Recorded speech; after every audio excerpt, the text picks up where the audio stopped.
భారత్లోని అన్ని ఛానల్స్ ను ఆంధ్రదేశంలో ప్రసారం చేస్తున్న ఏకైక network city cable. Welcome to city cable news బులెటిన్ల ముందుగా హెడ్లైన్స్.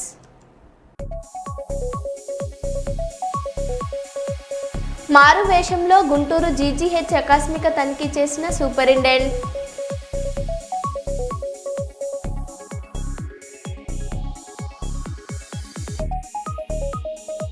మందమర్రిలో మంత్రి డాక్టర్ జి వివేక్ వెంకటస్వామి కార్యకర్తల సమావేశంలో కీలక వ్యాఖ్యలు.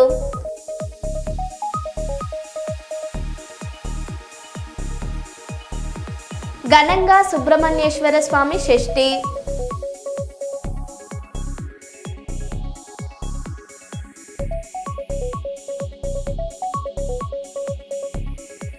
తెలంగాణపై నమ్మకంతో హైదరాబాద్ని ఎంచుకున్న సాఫ్రాన్కు అభినందనలు తెలిపిన ముఖ్యమంత్రి రేవంత్ రెడ్డి.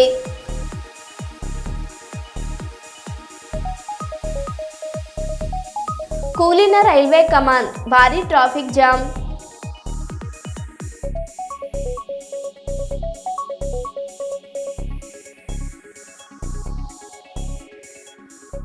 ఇక వివరాల్లోకి వెళ్తే, గ్రామ పంచాయతీల ఎన్నికల్లో బీసీలకు అన్యాయం జరిగిందని బీసీల ప్రజాసంఘ అధ్యక్షుడు నాయన్ భరత్ మాట్లాడుతూ, బీసీలకు 42% నుండి 22% తగ్గించడం వలన 2424 సర్పంచ్ పదవిని 2000 వార్డు సభ్యులు కోల్పోయారని తెలిపారు.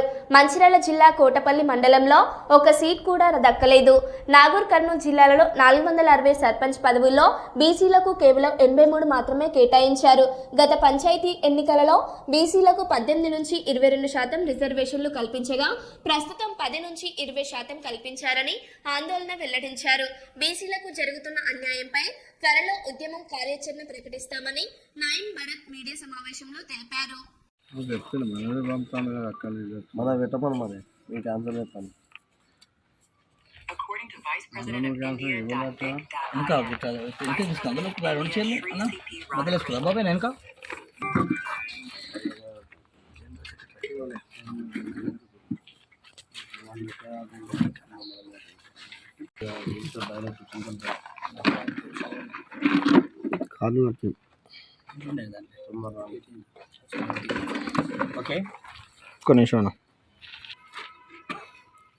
మీడియా మిత్రులందరికీ కూడా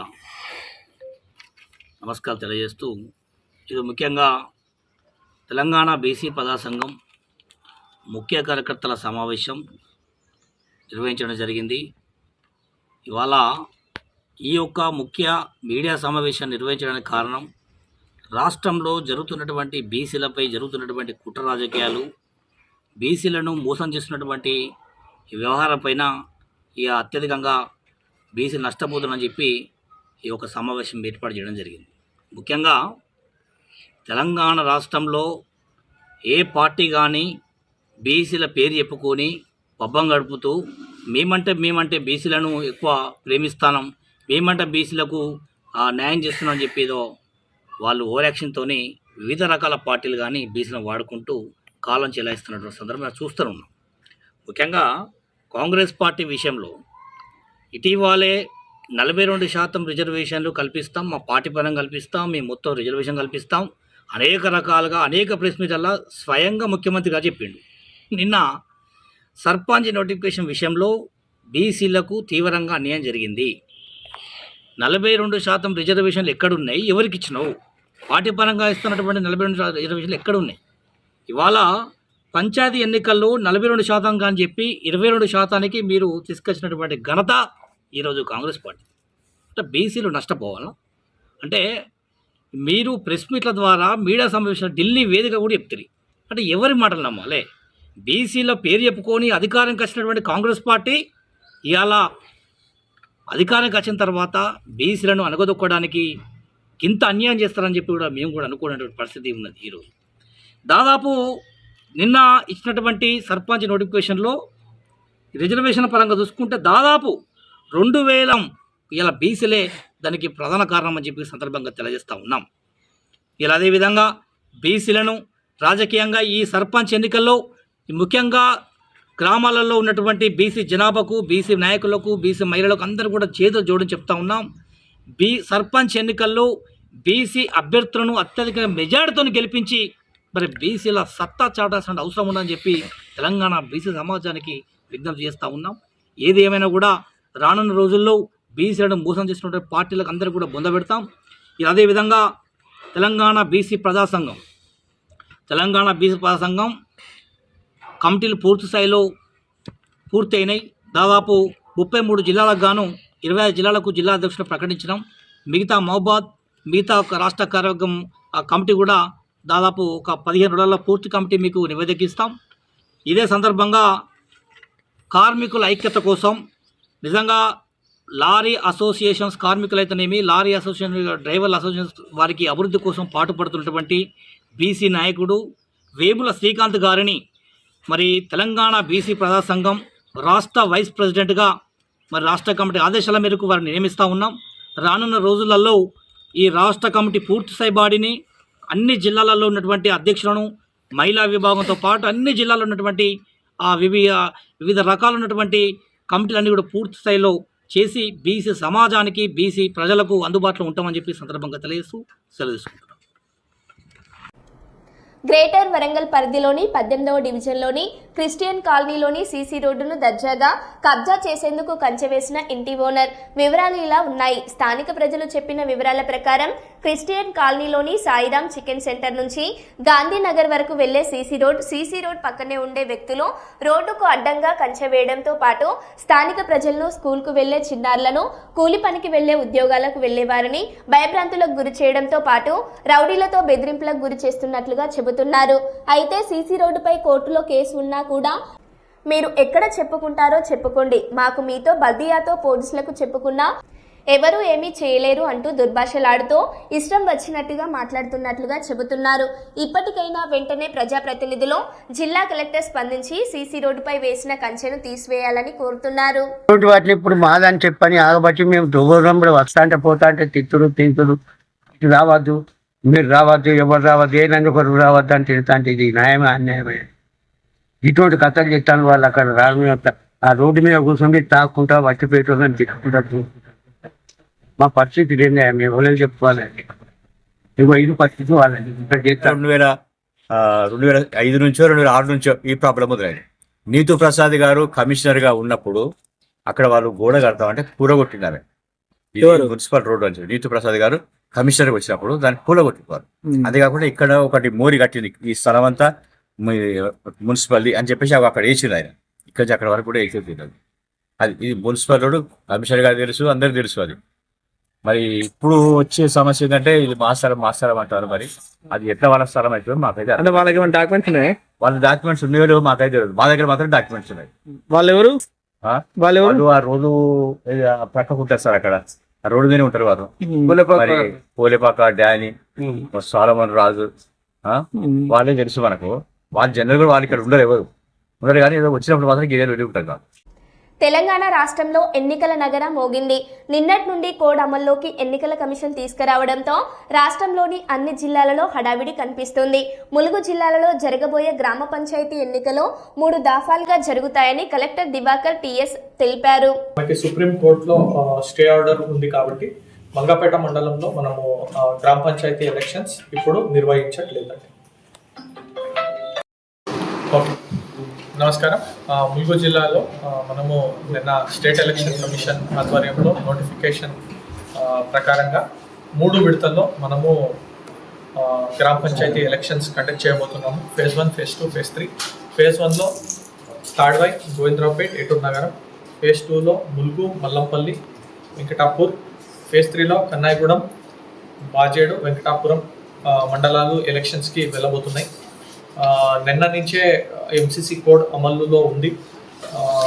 మనం కూడా ఎఫ్ఎస్టీ, ఎస్ఎస్టీ టీమ్స్ని కూడా యాక్టివేట్ చేశాము. ఎంసీఎంసీ టీమ్స్ని కూడా యాక్టివేట్ చేశాము. అసిస్టెంట్ ఎక్స్పెండిచర్ అబ్జర్వర్స్ని కూడా మండలానికి పంపాము.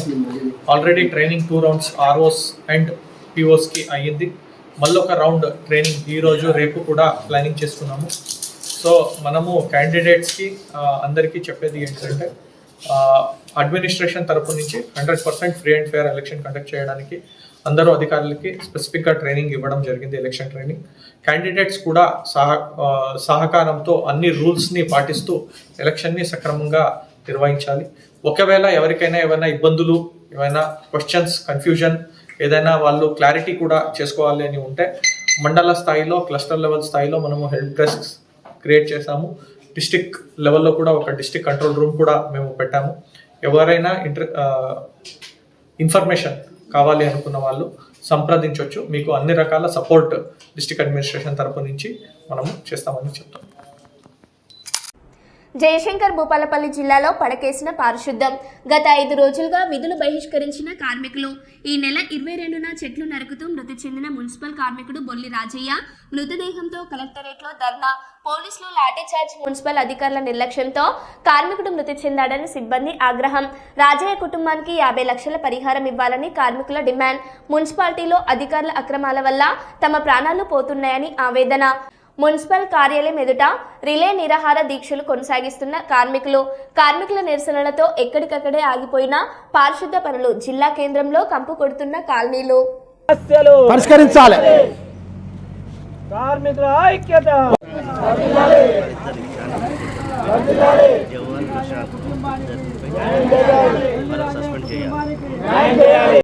వర్ధిల్లాలి.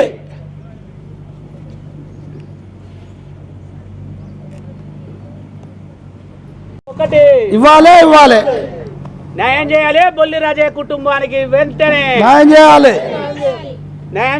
బొల్లి రాజయ్య కుటుంబానికి వెంటనే బొల్లి రాజయ్య కుటుంబానికి 50 లక్షల ఎక్స్గ్రేషియా ఇవ్వాలి. బొల్లి రాజయ్య కుటుంబానికి 50 లక్షల ఎక్స్గ్రేషియా ఇవ్వాలి. వరంగల్ కాలోజీ హెల్త్ యూనివర్సిటీ పరీక్షల నియంత్రణ విభాగం సీజ్. ఆరోగ్య శాఖ కార్యదర్శి ఆదేశాలతో కాకతీయ వైద్య కళాశాల ప్రిన్సిపల్ డాక్టర్ సంధ్య జవాబు పత్రాలను స్కాన్ చేసిన కంప్యూటర్లను ఎంఆర్ఓ సమక్షంలో సీజ్. విశ్వవిద్యాలయం పీజీ వైద్య విద్య మార్కుల రివాల్యుయేషన్ ప్రక్రియపై వచ్చిన ఆరోపణలతో ప్రభుత్వం కీలక నిర్ణయం.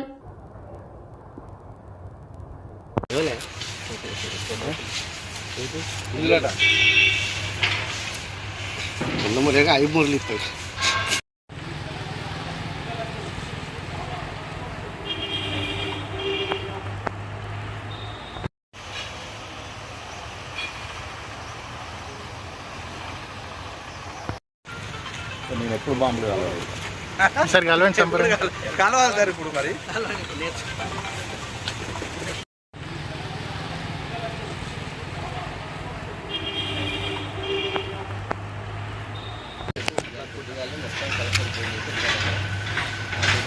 చేయమన్నా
ఇందిరమ్మ చీరలపై బీఆర్ఎస్ నేతలు చేస్తున్న విమర్శలపై మంత్రి సీతక్క ఫైర్ అయ్యారు.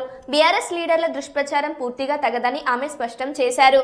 ఆడబిడ్డలు, మహిళా సంఘాలు స్వయంగా ఎంపిక చేసిన డిజైన్లతోనే చీరలు అందజేస్తున్నామని మంత్రి తెలిపారు. అయినా రంగు బాగలేదని, డిజైన్ బాగలేదని చెప్పడం మహిళల ఎదుగుదలని సహించలేని కేటీఆర్, హరీష్ రావుల మనస్తత్వమేనని సీతక్క మండిపడ్డారు. చీరలు తీసుకొని ఆనందపడుతున్న ఆడబిడ్డలు కనిపించడం లేదని, వారు సంతోషంగా ఉంటే బీఆర్ఎస్ నేతల కళ్ళల్లో నిప్పులు పోయినట్టే ఉందని ఆమె ఎద్దేవా చేశారు. ప్రారంభించడం జరిగింది.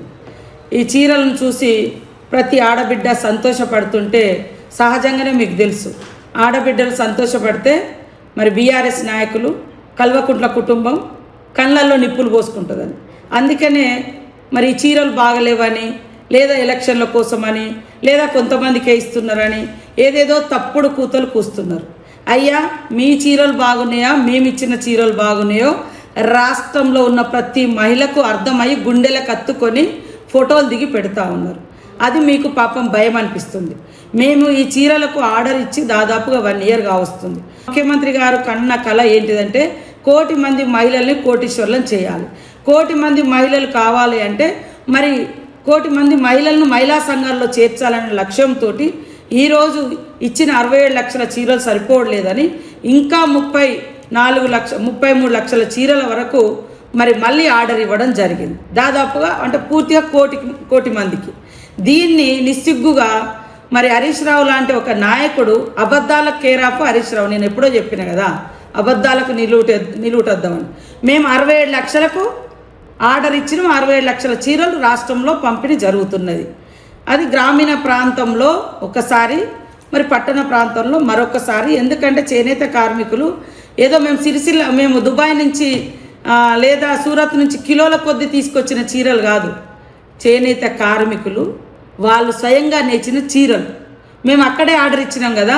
మీకు చిత్తశుద్ధి ఉంటే కేటీఆర్, హరీష్ రావు, కవితమ్మ ముగ్గురు పోయి సిరిసిల్ల కార్మికులతో మాట్లాడి ఇక్కడ రాష్ట్ర ప్రభుత్వం నుంచి ఎన్ని చీరలకు ఆర్డర్ ఇచ్చిండ్రు, ఎప్పుడు అయింది అని ఒక్కసారి తెలుసుకోండి. తర్వాత గతంలో 60 ఏళ్ళు దాటితే మహిళా సంఘాలలో ఉండకూడదనే నిబంధన ఉండే. ఇప్పుడు దాన్ని కూడా తీసేసి దాటిన వాళ్ళని కూడా సంఘంలోకి తీసుకుంటున్నాం. కాబట్టి మహిళా సంఘంలో ఉన్న సభ్యులకు ఇచ్చుకుంటూ మహిళా సంఘంలో 1 కోటి మందిని చేర్చాలి. కాబట్టి ప్రతి మహిళకి ఇచ్చి సంఘంలో చేరండి అని చీర పెట్టి మేము సంఘంలోకి ఆహ్వానిస్తున్నాం. ఇక్కడ ఏం తప్పు కనపడ్డది? నీ తప్పు నేను చెప్తా. మా గవర్నమెంట్ వచ్చే వరకు మీరేమన్నారు, రేషన్ కార్డు ఉన్న వాళ్ళందరికీ, రేషన్ కార్డులు ఉన్న వాళ్ళందరికీ మేము ఇచ్చినాం అన్నారు. మరి మా గవర్నమెంట్ వచ్చేటప్పటికి రేషన్ కార్డుల సంఖ్య, రేషన్ కార్డుల వాళ్ళ సంఖ్య మరి 89 లక్షలు. కరీంనగర్ పట్టణంలో నక్క ప్రత్యక్షమైంది. నగరంలోని వావిలాలపల్లిలో గల ఓ కార్యాలయంలోకి నక్క దూరింది. నక్క అతి చిన్న వయసుది కావడంతో కార్యాలయ నిర్వాహకులు ముందుగా దానిని కుక్క లేదా పిల్లిగా భావించారు. 2 రోజులు గడుస్తున్న ఆ జంతువు ఎటు వెళ్ళకపోవడంతో క్షుణ్ణంగా పరిశీలించిన వారు దానిని నక్కగా నిర్ధారించారు. అయితే నక్క తమ కార్యాలయంలోకి రావడం అదృష్టంగా భావిస్తున్నామన్నారు. సదరు కార్యాలయ యజమాని మారం జలంధర్ రెడ్డి. ఇదిలా ఉండగా కరీంనగర్ నడి మధ్యలో ఉన్న ఇళ్లలోకి నక్క రావడం పట్ల స్థానికులు ఆందోళన వ్యక్తం చేస్తున్నారు. పలు కాలనీలలో ఎలుగుబంటి సంచారంతో ఇప్పటికే నగరవాసులు భయాందోళన వ్యక్తం చేస్తున్నారు. అయితే నగరంలోకి నక్క ఎంట్రీతో పట్టణవాసులు ఒక్కసారిగా ఉలిక్కిపడ్డారు. ప్రకృతి విధ్వంసం వల్లే రకరకాల జంతువులు జనవాసాల్లోకి వస్తున్నాయి అంటున్నారు.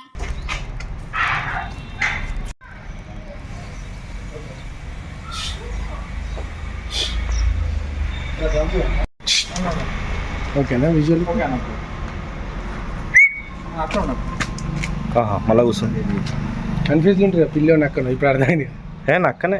అదే అన్న కన్ఫ్యూజ్ ఉండేది.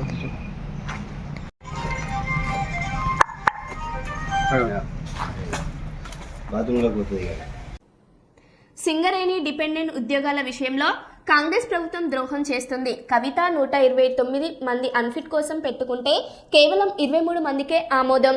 కార్మికులకు ద్రోహం చేసే నైజాన్ని కాంగ్రెస్ ప్రభుత్వం బయట పెట్టకుంది. తెలంగాణ జాగృతి తరపున ఎట్టి పరిస్థితుల్లో దేనికి మేము అంగీకరించాం. ప్రజా పోరాటాల ద్వారా ప్రభుత్వానికి బుద్ధి చెప్తామని తెలంగాణ జాగృతి అధ్యక్షురాలు కవిత అన్నారు. తక్షణమే ప్రభుత్వం మెడికల్ బోర్డు పెట్టడం జరిగింది. మెడికల్ బోర్డు పెట్టిరు మంచిగానే ఉంది వీళ్ళు అని అనుకుంటే మళ్ళీ ఒకసారి కాంగ్రెస్ పార్టీ తన యొక్క నిజమైనటువంటి నైజాన్ని బయటపెట్టుకొని కార్మికులకు ద్రోహం చేసింది. మెడికల్ బోర్డు పెట్టింది 129 మందికి.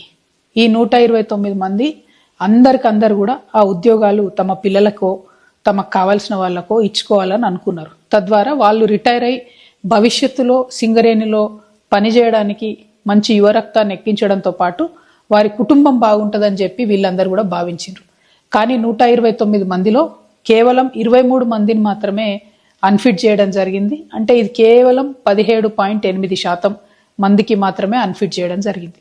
మిగతా 65% మందిని సింపుల్గా అండర్ గ్రౌండ్ మైన్లకు వెళ్ళి తీసి సర్ఫేస్లు ఇచ్చిండ్రు. అందులో కూడా సీనియారిటీని పాటించలేదు. అందరికీ మళ్ళీ జనరల్ అసిస్టెంట్ అంటే ఇదివరకు మనం జనరల్ మజ్దూర్ అనేది ఆ పొజిషన్లో ఇవ్వడం జరిగింది. అంటే 10 మంది మీద పనిచేసినటువంటి వాళ్ళు కూడా ఇవాళ 10 మందిలో ఒకరుగా పనిచేసేటటువంటి పరిస్థితి తీసుకొచ్చింది. అసలు ఫస్ట్ ఆఫ్ ఆల్ వాళ్ళు పని కంటిన్యూ చేయలేము, మాకు చేతనైతే లేదు, మా పిల్లల భవిష్యత్తు కోసం ఉద్యోగాలు ఇవ్వండి అని అడిగితే ఇంతమందిని మరి జనరల్ మజ్దూర్స్గా సర్ఫేస్లో వేయడం, కేవలం 18% మందికి మాత్రమే అన్ఫిట్ చేయడం, ఇది ఎట్టి పరిస్థితుల్లో కూడా మనం ఒప్పుకోకూడదు. అంతకుముందు మేమున్నప్పుడు దగ్గరగా ఉండి చాలా బలంగా అధికారులను ఒప్పించి 80-85% వరకు కూడా అన్ఫిట్ అయ్యేటట్టు చూసేది. మిగిలిన వాళ్ళని కూడా మళ్ళీ మెడికల్ బోర్డులు పెట్టి అన్ఫిట్ అయ్యేటట్టు చూసేది. ఇదంతా ఎందుకోసం చేసేది? డిపెండెంట్ ఉద్యోగాలు ఉండాలి, సింగరేణి సంస్థ కొనసాగాలి, సింగరేణి గనిలో పనిచేసి తన నడుములు పోయేదాకా పనిచేసినటువంటి కార్మికుడి యొక్క బిడ్డల భవిష్యత్తుకు భరోసా ఉండాలని ఇదంతా చేసేది. కానీ ఆ స్పిరిట్ మొత్తం తుంగలో దొక్కేసింది కాంగ్రెస్ పార్టీ. ఇవాళ ఆ అంశాలే లేకుండా, ఆలోచనే లేకుండా, సింగరేణి మీద కనీసం ప్రేమ లేకుండా ఓన్లీ 18% మందికి అన్ఫిట్ చేయడం అంటే ఇది చాలా అన్యాయం. అంటే పోరాటాలు చేసి రోడ్ల మీద పడేదాకానేమో మెడికల్ బోర్డు పెట్టిన తర్వాతనేమో మళ్ళీ ఇదొకటి దొడ్డిదారిన అన్యాయం చేయడం, ఇది కరెక్ట్ కాదు. ఎవరినైతే మీరు ఆ 84 మందిని మీరు మళ్ళా తీసి సర్ఫేస్లో వేసిండ్రో వాళ్ళందరూ కూడా అన్ఫిట్ కావాలనే కోరుకున్నారు, వాళ్ళందరినీ కూడా అన్ఫిట్ చేయండి. అదేవిధంగా అంతకుముందు ఒక 54 మందితో మీరు మెడికల్ బోర్డు పెట్టిండ్రు, దానిలో తీవ్రమైన అన్యాయం చేస్తూ కేవలం 4 మాత్రమే అప్పుడు అన్ఫిట్ చేసిండ్రు. మరి ఆ 50 మందిని మీరు గంగకు వదిలేసినట్టేనా? ఆ 50 మందిని ఎందుకు మీరు మెడికల్ బోర్డుకు పిలవలేదు? తక్షణమే వాళ్ళని కూడా పిలవండి. ఎవరెవరైతే స్వచ్ఛందంగా వాళ్ళ జాబ్స్ వాళ్ళ పిల్లలకి ఇచ్చుకోవాలనుకుంటున్నారో అది ఇవ్వడమే ప్రధాన లక్ష్యంగా పనిచేయాలి తప్పితే అది ఇవ్వకుండా వాళ్ళని ఆపడం కోసం మీరు పనిచేస్తూ ఉన్నారు. ఇది కరెక్ట్ కాదు. ఈ వైఖరిని మేము తీవ్రంగా ఖండిస్తూ ఉన్నాం. మీరు మారకపోతే మళ్ళీ ప్రజా పోరాటాల ద్వారానే మీకు బుద్ధి చెప్తాం. Thank you. జై తెలంగాణ. జయశంకర్ భూపాలపల్లి జిల్లా గన్పురం మండలంలో మొట్టమొదటి నామినేషన్ దాఖలైంది. గన్పురం మండలం పరశురాంపల్లి గ్రామ పంచాయతీలో ఏర్పాటు చేసిన నామినేషన్ కేంద్రం వద్ద గొల్లపల్లి గ్రామ పంచాయతీ సర్పంచ్ అభ్యర్థిగా కాంగ్రెస్ పార్టీ తరపున ఉడిగే అరుణ్ మొట్టమొదటి నామినేషన్ దాఖలు చేశారు. స్థానిక హనుమాన్ దేవాలయంలో నామినేషన్ పత్రాలు పూరించి దేవుణ్ణి వేడుకున్న అనంతరం రిటర్నింగ్ అధికారి సీతా మహాలక్ష్మికి నామినేషన్ పత్రాలు అందజేశారు.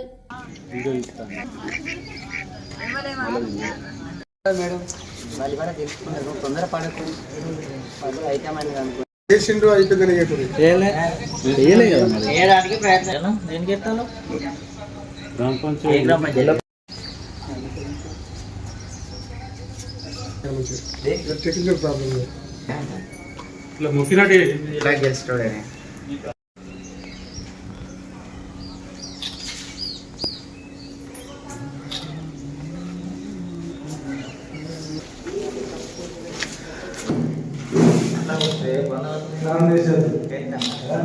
సంకమారు మీరేమో వాడే ఇక్కడ మీ సైన్ చేయాలి, ఇక్కడ మీ సైన్ చేయాలి.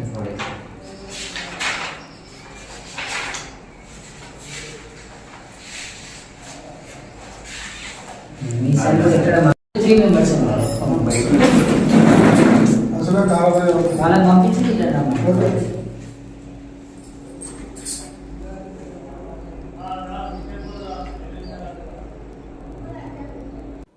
మహబూబాబాద్ జిల్లా దంతాలపల్లి మండల కేంద్రంలో బుధవారం రాత్రి దుండుగలు మద్యం మత్తులో ఓ గుడిసెకు నిప్పు పెట్టారు.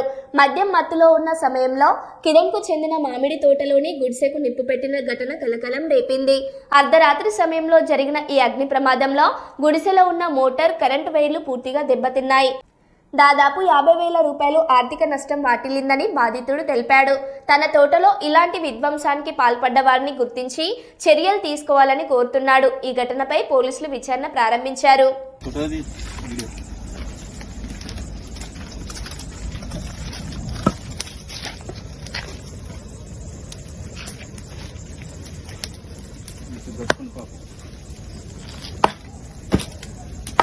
హాంకాంగ్లోని అపార్ట్మెంట్లో భారీ అగ్ని ప్రమాదం జరిగింది. ఈ ప్రమాదంలో ఇప్పటి వరకు 44 మంది ప్రాణాలు కోల్పోయారని స్థానిక అధికారులు తెలిపారు. ఇంకా 100 మందికి పైగా ఆచూకీ తెలియకపోవడంతో రక్షణ బృందాలు నిరంతరం శోధన కొనసాగిస్తున్నాయి. సంఘటన వెనుక కుట్రకోణం ఉన్నట్లు అనుమానిస్తూ పోలీసులు విచారణను ముమ్మరం చేశారు. ఇప్పటి వరకు 3 అరెస్ట్ చేసి ప్రశ్నిస్తున్నట్లు వెల్లడించారు. మంటలు అంటుకునే ముందు భారీ శబ్దాలు వినిపించాయని, వెదురు చుక్కల వైపు నుంచి అగ్ని కీలలు చెలరేగినట్లు అక్కడున్న AFP రిపోర్టర్ తెలిపారు.